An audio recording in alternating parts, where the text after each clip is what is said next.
Good morning. Here is today's word of blessings for you. 1 Corinthians 1:26-29.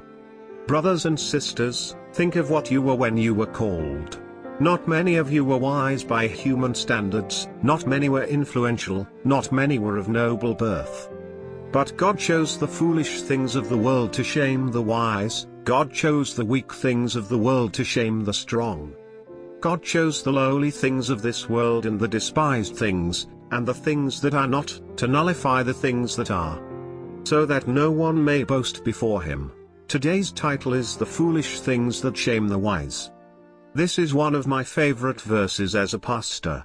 When I became a pastor at a local church, I felt honored, but at the same time, I was terrified. There were many wiser people in the congregation. I am far behind their wisdom and experience. How can I lead them? Aren't those people supposed to lead me? I wondered. Also in the congregation, there were some very spiritual people whom I respected personally. How would I pass to them when I should be guided by them? These thoughts troubled me for a while. Then the Lord showed me today's verse. With the word, my burden was lifted. God did not choose me because I am smarter. He chose the foolish things of the world to shame the wise. God did not choose me because I am strong. He chose the weak to shame the strong. What a wonderful mystery of God.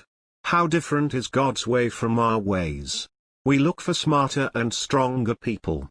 We ourselves want to be smart and strong to lord over other people. God does not do that. But when you think about it deeper, God's way makes much more sense than the human way. Firstly, God doesn't need smart people, for He Himself is the wisest. He needs faithful people who trust in God's wisdom than His own. Secondly, God doesn't need holy people because He Himself is the holiest.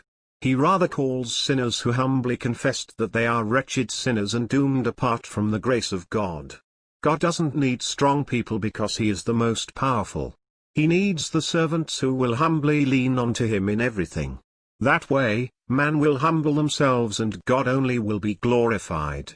God indeed can do much more with weak and foolish but faithful servants than with the smart and boastful servants. Indeed, this was one of the aha moments in my life. Knowing how God works, I was greatly relieved and encouraged. Do you sometimes feel the way I did?